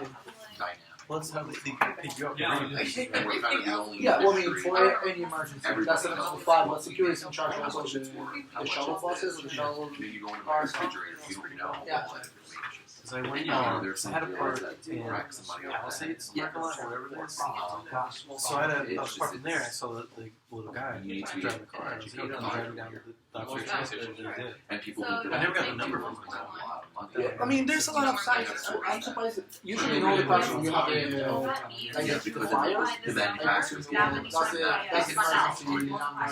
For everything, all like, these you cars, need, hoping like, that sometimes they'll get a the bigger payout. lost You're at the end of lost a the lot, quarter, stuff like you're that. objective. Doesn't happen. But here's the problem is, you know, I had dealers that's $4,000, Like in Florida, $300,000. I had to They park miss down their objective Ottawa, by 2 or 3 units. and I had to walk back. They used to So never they've given pick us up. they Because give I it walked over all here, your like, they have really? services like no. banking on that, you know, They probably, $300,000 payout. Yeah. The beginning of this year or the end of last year. Day, You only the do it last twice. day, We never the have last day of the Yeah, no, quarter. it's If it was a I've never force, seen you it. do it 4 times. You used to park down the car lot, and then So some. then you can Then you walk walk into all the way a back. they give you the car. Well, that's They'll my give last you the class, 'cause car I dormed. just because now Well, they're no, getting no, I was bigger friends, but payout. I wasn't So, able to yeah, have an apartment in Dobbs The Ferry. urban legend of going into So, a dealership. yeah, I use the very Dobbs long. Ferry So train it is station, true, so yeah. it's like Um, right there. yeah, It And really, walk it really down. is true depending So that's on why I where use the it. dealer is It's not showing. this court, You have but someone that before. might have, you know, hit their objectives Oh, and, you know, halfway I through. mean, I Yeah. could have went here and went to Ardsley, So, but it's Well, now Ardsley's every a deal stop that after is Dobbs completely now all Ferry. the Right, staff and that members, absolutely they is gave us different But then you have stores that are not. different like stickers for the car with different letters. And every month that changed, and then when it's your letter, you have to call it in Dobbs. It's really annoying. Short of Yeah. this payout. I And mean, it's not that bad. You they'll walk do down the that. aqueduct. Yeah, it's not bad. Vehicles and It's about during preseason, when we're between soccer preseason, and that like what is like 5-10 minutes walk feels like 3 hours. You don't want It's to like walk a that. drive it. Yeah. That's beneficial to us and beneficial to the store. And that it's, you know, a You know what's the realistic. last thing? I got a job from West Indies. You know, you have a customer that's a currently 450 payment now. Yeah, I was gonna be, $800. I was gonna get a Jack Like, it was Dorsey grant. Yeah. for this quarter. I was gonna get the graduate assistant. Well, that's what I'm doing. No, I had an issue yesterday. Graduate assistant, Well, but I got there, Because and then I guess he wanted me to work like on weekends and like They over were holidays. That's I'm what like, I'm I'm doing. not gonna work over Well, when holidays. I put my resume on we don't do on the website, like I received 2 calls, one from Student Life, We go Yeah, into and one from right. Credit. And I know the guy from this. He's my Yeah. director. William something. So, Yeah, you know, so like I know those- him, he was trying to convince me like come Yeah, work with me, and like they you were don't fighting do. against each other, like my boss now, and I know. So they're friends, you So know, they were those fighting ones like that let me you have choose- it, and that's all like listen, I gotta go to the office, you know, you have like 4 hours a day, The dealership. you work there Monday to Friday, We with see fun. I This play is these free. games, like weekends, That's what he was telling me. it switches a lot. There's no one. That's why I decided to go to Student Life. I'm still working for athletics, I work for the soccer team, but it's Oh, well, we you just know, work for the it's- team, not for the I was entire department. you know, it's That's pay nice. off. 11th grader. You know, I'll Now we're do going for a mortgage. Saturday. We We're going didn't to know- DC. The men's basketball are playing Sixth grade. How the are they married? Yeah, so it's time for them. Oh my yeah, God. they're There's playing no the joint semi-final. I'm like, Yeah, I have to it's go the to semi-final. You know, usually you Yes, have I don't mind. And I only have one a or two summer. Yeah, I credits mean, that are this is the just, first time that That's how basically the AD It was just he none of got that. hired 2 years ago, and his deal he's changed everything. we don't do They this. don't even know property. You can tell all the sports. Lacrosse made the playoffs last year after years. Soccer did a really good job. The Soccer federal was doing government good. is no Catholic, Basketball made the playoff first time ever. All right. The last thing we're going to cover tonight is capital budgeting. Capital budgeting means essentially how a firm evaluates big projects. A firm using the same present value type of calculations we've gone over so far, how a firm evaluates these potential projects. The main metric we're going to use to evaluate these potential projects is net present value. When I teach this in corporate finance, I teach some other evaluation methods, such as internal rate of return, payback period, discounted payback period. You may have heard of those, but the main thing folks use, in my opinion, my experience, is net present value. Internal rate of return is a close second, or we're going to concentrate on now is this net present value. Can someone give us an overview? What is net present value? Has anyone heard of net present value before? It's a completely new term. Alright, I've got a definition on the next page. The value is the difference, net present value is the difference between the present value of the cash inflows and the present value of the cash outflows. NPV is used in capital budgeting to analyze the profitability of a project, a projected project or investment. So, we've got various cash inflows and we've got various cash outflows. So suppose we are a manufacturing company. Our VP of operations comes in and says, hey, let's invest in this plant in China. It's going to cost us $10 million to build, but it's going to save us $3 million a year for every year it's in operations for the next 20 years. All right, so $10 million is our outflow. $3 million every year for the next 20 years is our inflow. And then there may be some risk associated with that. Are we really going to get that savings? Maybe not. Let's discount it at a higher interest rate because it's risky. Who knows what happens with the government situation at that particular area? Maybe there's some other factors. And we're going to add those all up in present value terms, and we're going to say, is it worth it? Is it worth it for us to invest?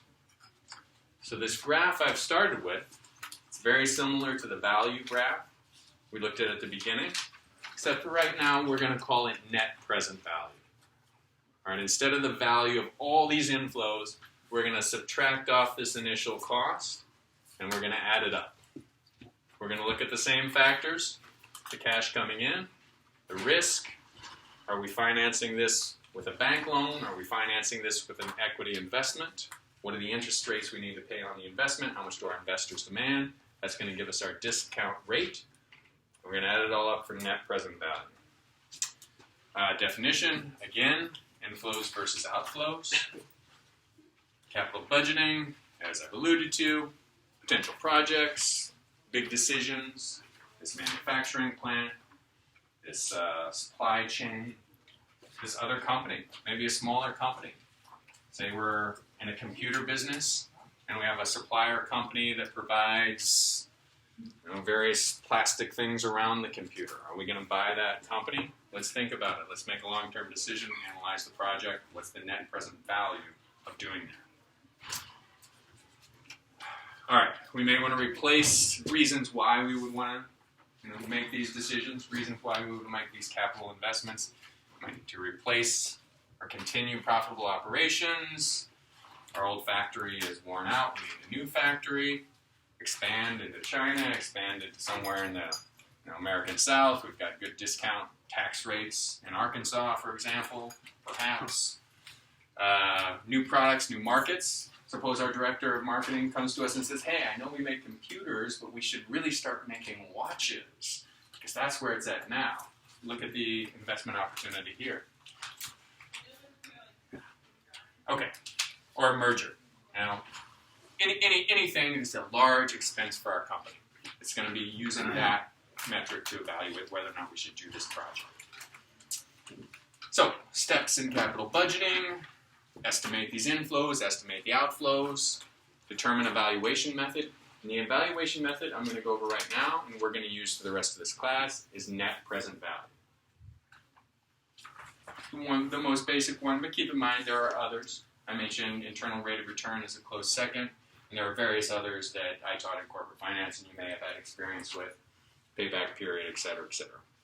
Net present value is our evaluation method. We're going to calculate it.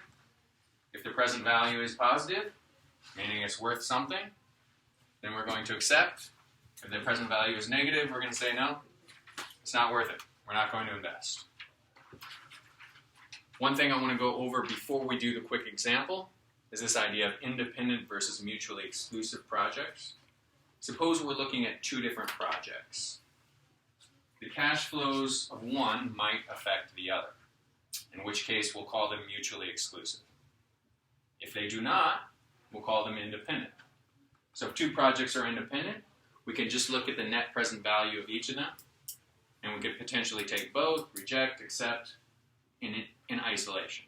But if the cash flows of one depend on the other, for example, we may say there's a factory we need to invest in China. There's also a supply chain trucking operation that we want to buy in that same area.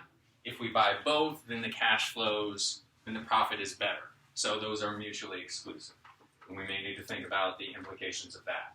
Or they may be competing projects. We may say, if we invest in this company in Georgia, or we could invest in this company in Arkansas, but if we invest in them both, then they're going to compete against each other and we're going to be cannibalizing our sales. So that's mutually exclusive. So independent versus mutually exclusive. Independent if the cash flows are unaffected by each other. Mutually exclusive if the cash flows can be adversely impacted by the acceptance of the other. All right, let's take a look at a couple examples. Suppose we have capital investment project L, and we have capital investment project S. In terms of the timeline, L requires a $100 investment today. S also requires a $100 investment today. Cash flows for L, we're going to get $10 in year 1, $60 in year 2, $80 in year 3. For S, we're going to get $70 in year 1, $50 in year 2, $20 in year 3. How are we going to go about calculating the net present value of these two potential investments?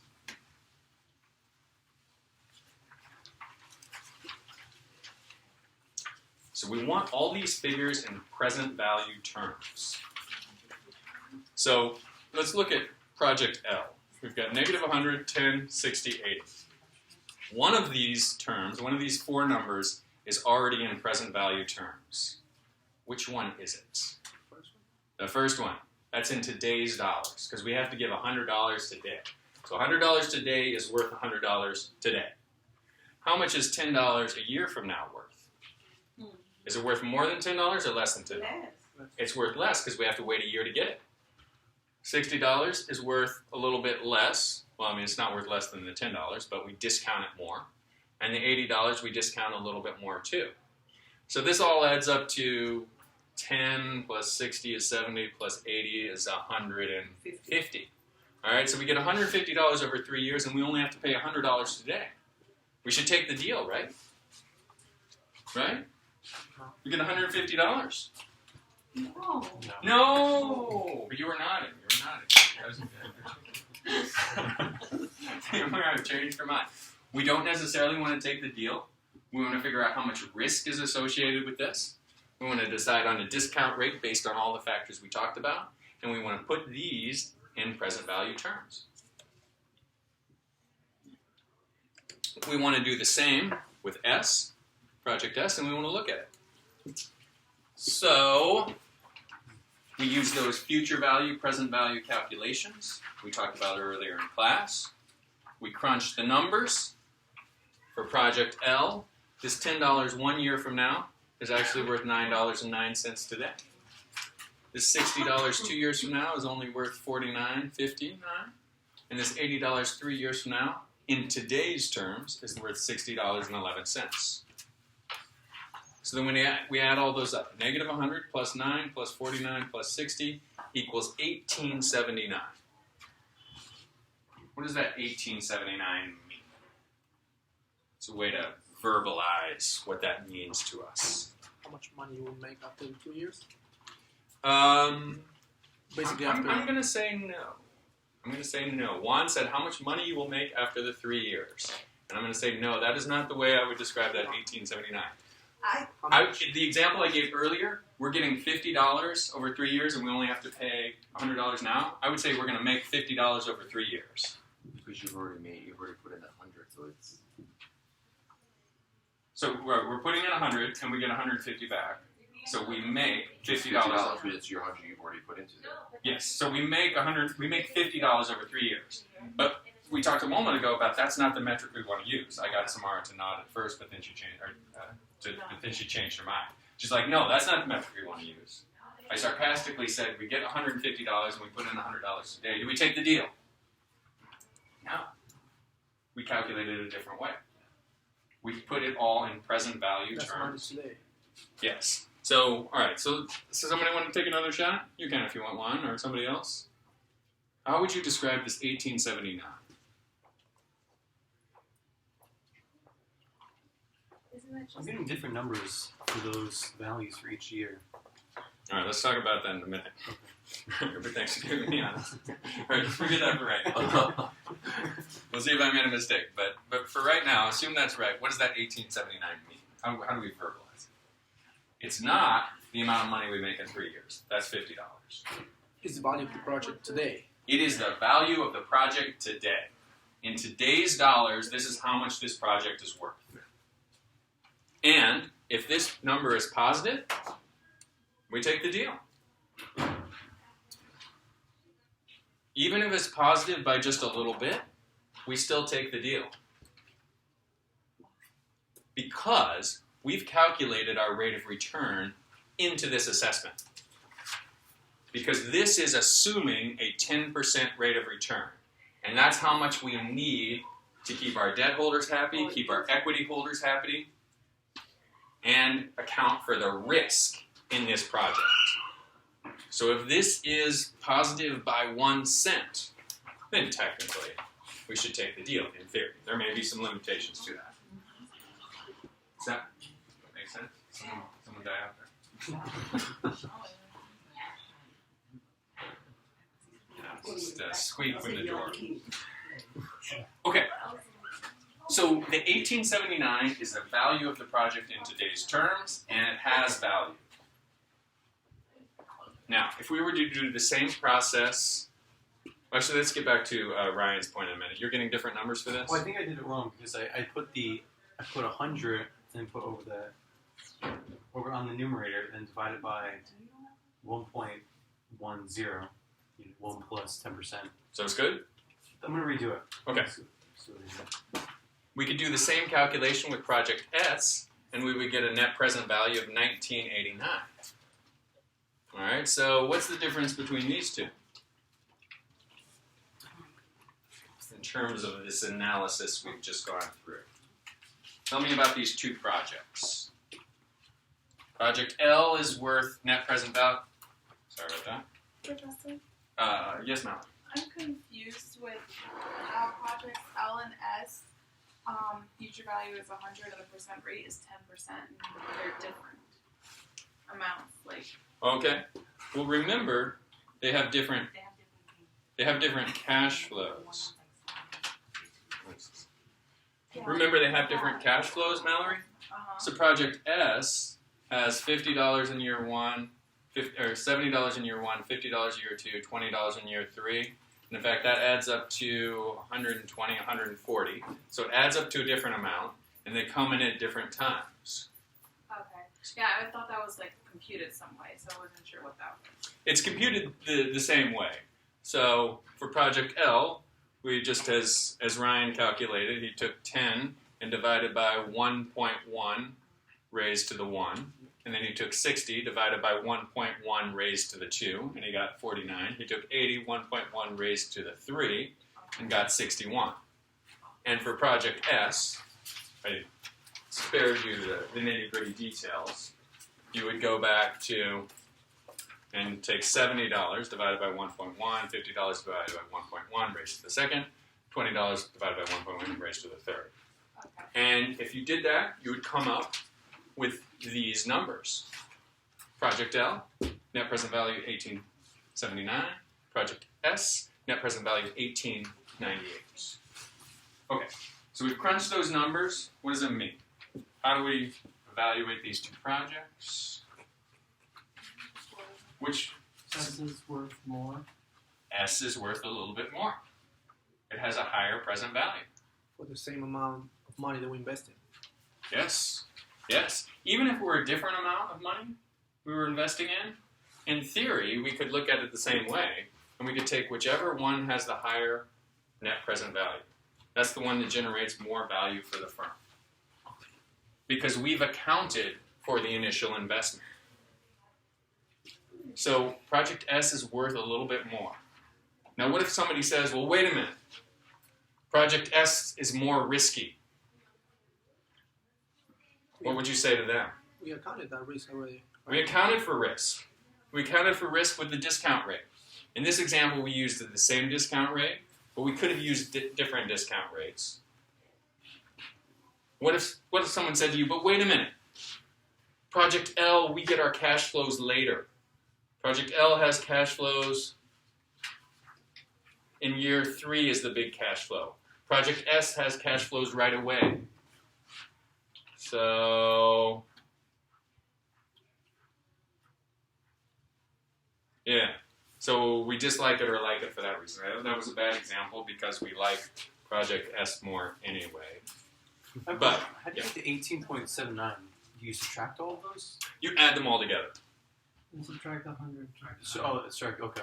Yeah. So negative 100 plus 9 plus 49 plus 60.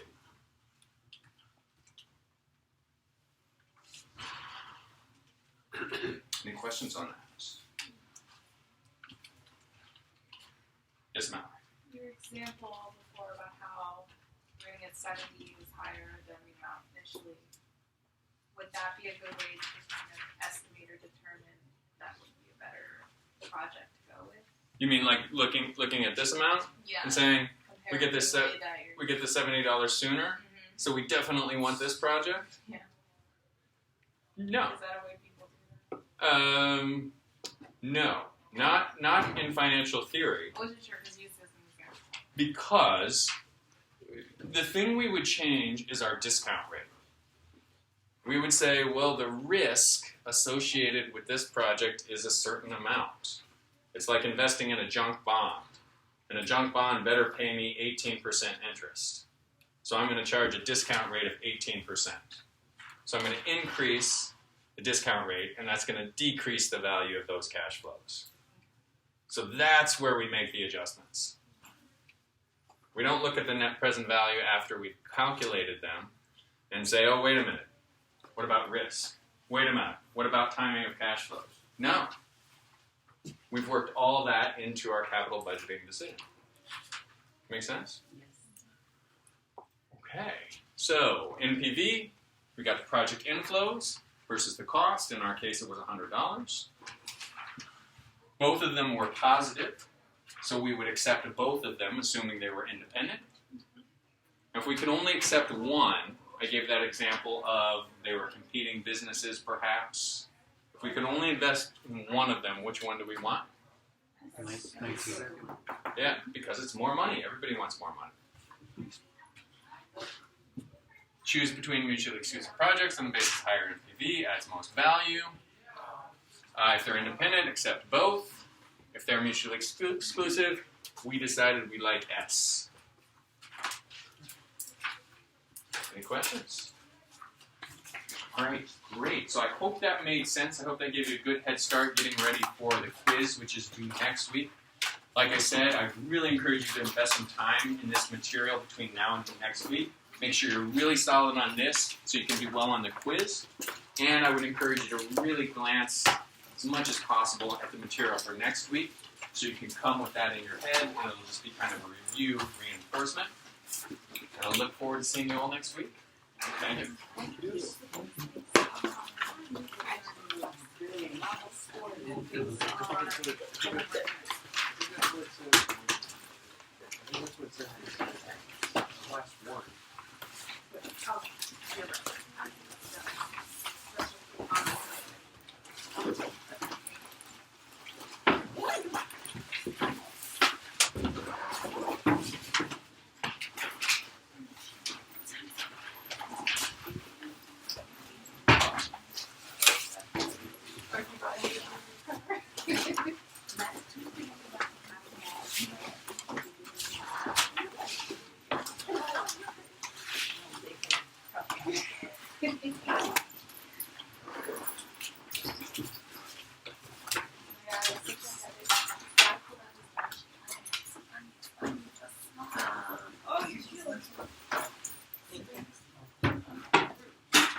Maybe that's not